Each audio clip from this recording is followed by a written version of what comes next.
ഈശോ മിശിഹായ്ക്ക് സ്തുതിയായിരിക്കട്ടെ. വീണുപോയാലും നമ്മെ എഴുന്നേൽപ്പിക്കുന്ന, നമ്മുടെ ഇരുട്ടനുഭവങ്ങളിൽ പ്രകാശമായി തെളിയുന്ന നമ്മുടെ കർത്താവിൻ്റെ സാന്നിധ്യത്തെ ഏറ്റുപറഞ്ഞ് ഈ ദിവസം ആരംഭിക്കാം. ഒരുമിച്ച് കുരിശ് വരയ്ക്കാം. എൻ്റെ തമ്പുരാനെ, വിശുദ്ധ കുരിശിൻ്റെ അടയാളത്താലെ ഞങ്ങളുടെ ശത്രുക്കളിൽ നിന്ന് ഞങ്ങളെ രക്ഷിക്കുക. ഞങ്ങളുടെ തമ്പുരാനെ, പിതാവിൻ്റെയും പുത്രൻ്റെയും പരിശുദ്ധാത്മാവിൻ്റെയും നാമത്തിൽ ആമേൻ.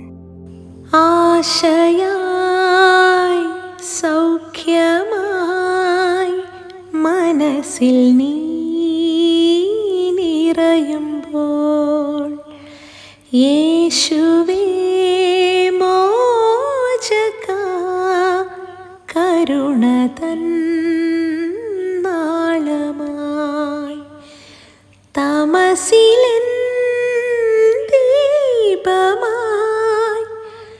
അരികിലെൻ സ്നേഹമായി, കാൽവരി ക്രൂശിതിൽ ത്യാഗമായി മോക്ഷമായി മാർഗമായി ജീവനായി, ആശയായി സൗഖ്യമായി മനസ്സിൽ നീ നിറയുമ്പോൾ. മിക്കാ പ്രവാചകന്റെ പുസ്തകം 7-ാം അധ്യായം 8-ാം വാക്യം. എൻ്റെ ശത്രുക്കളെ, എന്നെക്കുറിച്ച് ആഹ്ലാദിക്കേണ്ട. വീണാലും ഞാൻ എഴുന്നേൽക്കും, ഞാൻ ഇരുട്ടിലിരുന്നാലും കർത്താവിൻ്റെ വെളിച്ചമായിരിക്കും. ദൈവജനത്തിൻ്റെ മുൻപിൽ നിന്നുകൊണ്ട് ദൈവജനത്തിൻ്റെ പ്രത്യാശ ഏറ്റുപറയുകയാണ് മിക്കാ പ്രവാചകൻ.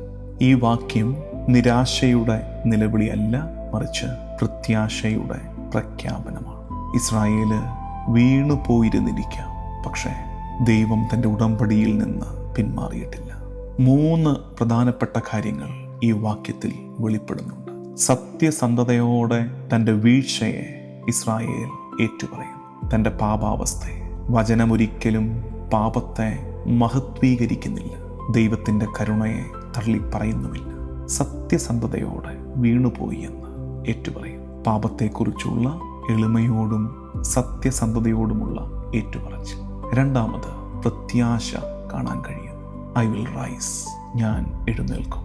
മനുഷ്യൻ്റെ പ്രത്യാശ അവൻ്റെ ശക്തിയിലല്ല, മറിച്ച് ദൈവത്തിൻ്റെ രക്ഷാകര കൃപയിലാണ്. ഓരോ വീഴ്ചയും ദൈവത്തിൻ്റെ കരുണയും കൃപയും അനുഭവിക്കാനുള്ള അവസരങ്ങളായി മാറും. ഒടുവിൽ ഈ വചനം ഏറ്റുപറയുന്നു: എൻ്റെ ഇരുട്ടിൽ എൻ്റെ നാഥൻ എൻ്റെ പ്രകാശമായിരിക്കും. എൻ്റെ ഭയത്തിൽ, എൻ്റെ നിരാശയിൽ, പാപഫലമായി ഞാൻ അനുഭവിക്കുന്ന മുറിവുകളിൽ ദൈവം എൻ്റെ പ്രകാശം. ഇത് തന്നെയാണ് ഈശോ യോഹന്നാൻ സുവിശേഷം 8:12 നമ്മെ പഠിപ്പിക്കുന്നത്. ഞാൻ ലോകത്തിൻ്റെ പ്രകാശമാണ്, എന്നെ അനുഗമിക്കുന്നവൻ അന്ധകാരത്തിൽ നടക്കുകയില്ല.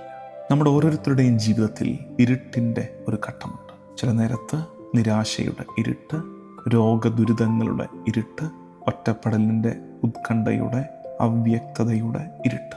മിക്കാ പ്രവാചകൻ ഓർമ്മിപ്പിക്കുന്നു, വിശ്വാസിയുടെ ജീവിതത്തിൻ്റെ അവസാനത്തെ അധ്യായമല്ല ഇരുട്ട്.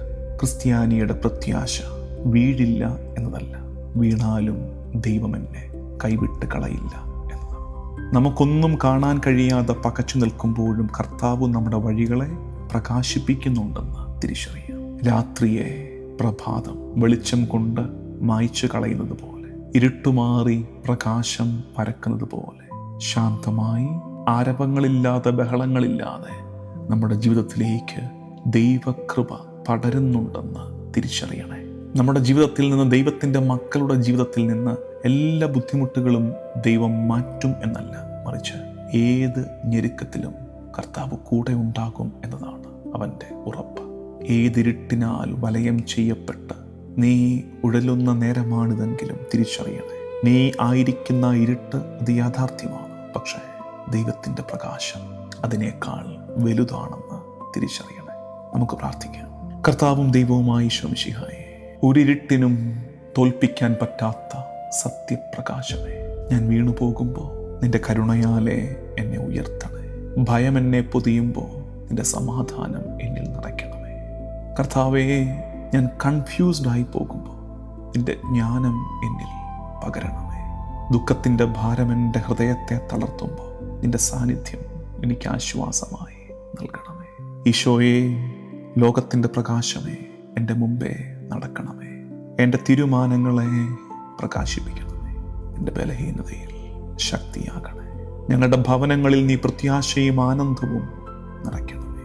ഈ ദിവസത്തിൻ്റെ എല്ലാ വ്യാപാരങ്ങളെയും ഈശോയ്ക്ക് വിട്ടുകൊടുത്ത് ദിവസത്തിൻ്റെ ആശീർവാദം സ്വീകരിക്കാം.